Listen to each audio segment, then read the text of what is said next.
and he's been able to save some tyres, so he's got green tyres, a big slide.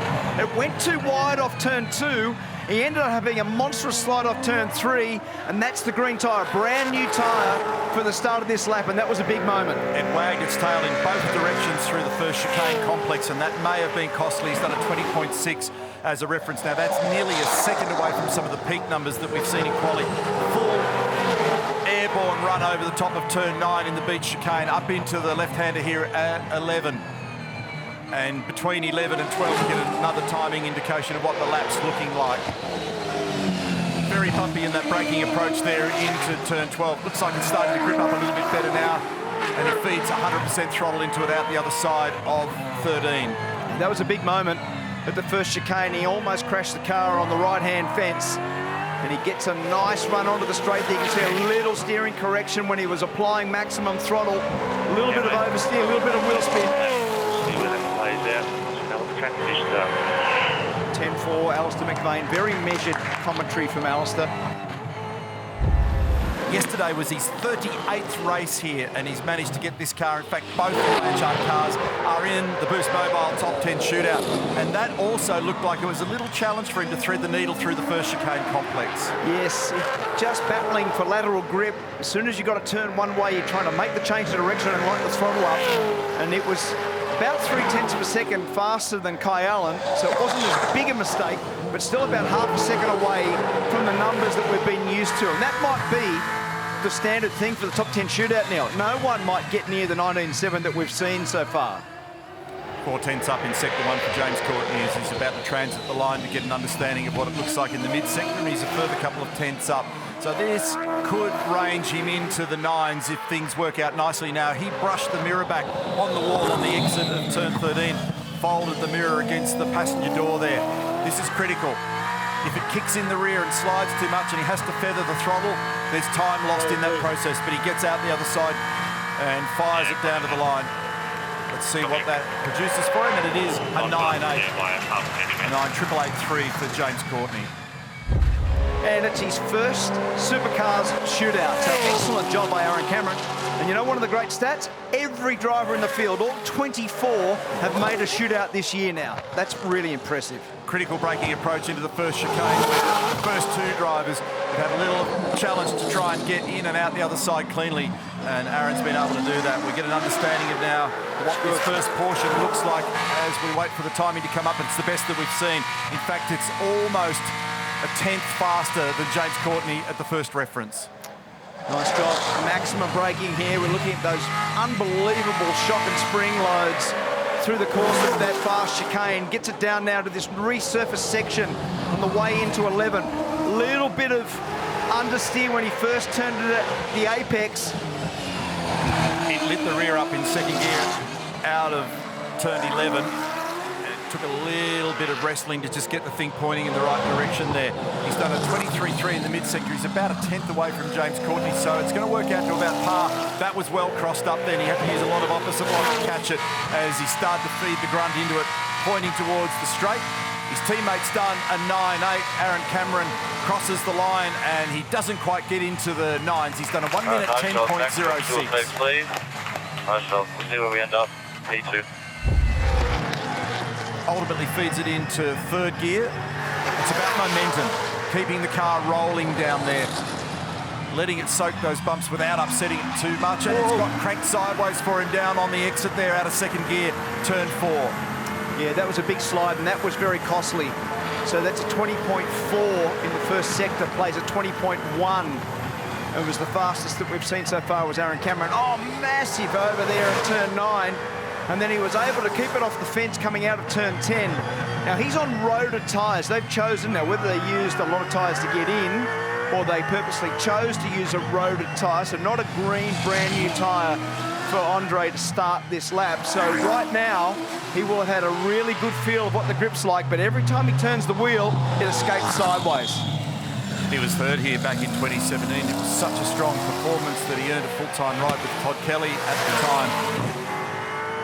Watching these shifts all the way to the line as James Courtney and the group down there, Brad Jones Racing, are watching, and he drops it into position number 2 and he splits the Blanchard cars. Nice job in sector 3.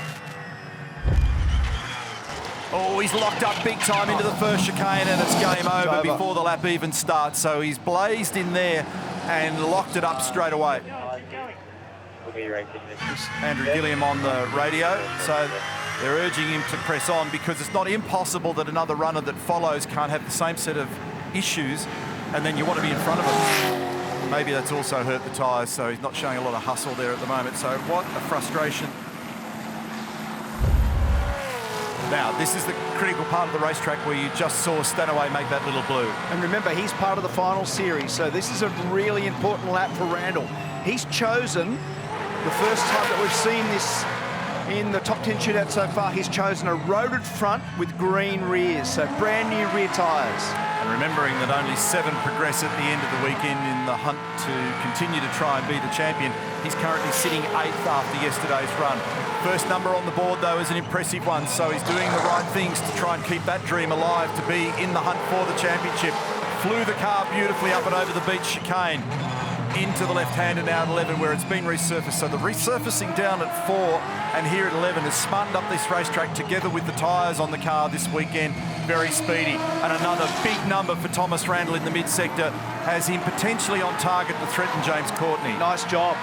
Really flowed beautifully through that complex series of change of directions, lefts and rights, and then now just tries to square the corner off to get maximum traction, put as much load into both rear tyres and get the acceleration out of there, and he's able to do a 9.39. That's almost half a second faster than James Courtney. That is a very good lap. He gets his lap going now. Let's see what Brock can produce. He's been the standout performer so far this year in terms of his ability to deliver Boost Mobile poles. He's come here with 14 of those. It's been an extraordinary year for one lap pace. He certainly has been the benchmark qualifier. Oh my God, he bumped the fence then. He was really close to the fence, but he actually bumped the fence in the braking area on the way into turn 4. But he's done a 19.9. So it didn't cost him really any time. It's almost 2/10 faster than anybody else. He was giving himself turn-in space down there. It wasn't at a point, I don't think, where he had his foot on the brake, and he flew the thing over the top at turn 9. He did a Chaz there. He's making brake bias adjustments, but he just pointed and shot. Certainly shot the thing straight through the middle. A bit of exit oversteer, second gear coming out of the left-hander at 11. Feeds it second again across that bump, which is really challenging into the left-hander at 12. This is an energised lap from Feeney. He's now gone faster in the mid-sector into the last complex for him now. On current estimate, there's something better than the 9.3 that Thomas Randle sits on at the moment. What a vigorous start to the lap for Brock Feeney. He means business as he plucks gears all the way to 6th on the run to the control line. And it is a 9.1 for Brock Feeney for provisional pole. He was pretty willing on the racetrack as well, so he didn't get the yield out of the day that we might otherwise expect, but this car is fast and he's been driving it very well. In and out the other side of the first chicane. No bump of the fence on the run in towards turn 4. It all happens very quickly at this location. It came out of 4 nice and square. What's the first number look like? It's a 20.1. He's about 2/10 slower than Feeney. He's chosen to go with a roaded front tyre and green, brand new rears. What's he do through here? Oh, and a curb strike. A curb strike for Payne. Cool it down, which down. That must be early in the chicane sequence, because the guys that are really aggressive. Jack Bell encouraging him to press on, but the curb strike. This thing was a jet yesterday, and particularly impressive up here in the high-speed beach chicane, where he has been launching, pointing and shooting this car in space, and he's done it again out the other side. Now his first sector split is bigger than anybody else. We're about to get an understanding shortly between this turn 11 and the next one, turn 12, as to how quick. He had to fight the thing out the other side on the slide in second gear, and he's just a whisker away from Feeney in the mid-sector. Yeah, nothing in it. Absolutely nothing in it. What's he do to finish this lap? You've got to be careful not to lock the inside front. And then the inside front, when you turn it to the left, a little bit of oversteer. He's got maximum throttle on the car there now. Uses every millimetre of road on the way out. What's this do for him, Neil? He's down the inside, he's got the shortest line, and he's just not able to do it. He's already down there at the apex, so straight away we're going to get an indication of what his lap is looking like. The fastest in the first sector so far was Chaz Mostert. That number that we've just seen come up for Cam Waters is a 20.1, just a whisker slower. But here we are at the critical part of the racetrack. Beach chicane, how much air? Can he get out the other side, keep it off the concrete and get down here to turn 11 where Mostert was unhappy about the tail wagging on the exit? Yeah, he got it in there nicely into 11. He still had a little slide off there, but it's where the new surface runs out. So that number in the mid-sector is almost exactly the same time as Brock Feeney. This is going to be so close, Neil. It's a 23.16, plays a 23.158. So only 2 1,000ths away from Feeney in the mid-sector. Can he do it? Can Waters do this? It's a question of pulling gears efficiently. Can Feeney get another pole position? This is going to get down to the millimetre, and Feeney hangs on. And that is pole position for Boost Mobile, number 15 in 2025. And he is creeping closer to that record achieved by Scott McLaughlin in 2017.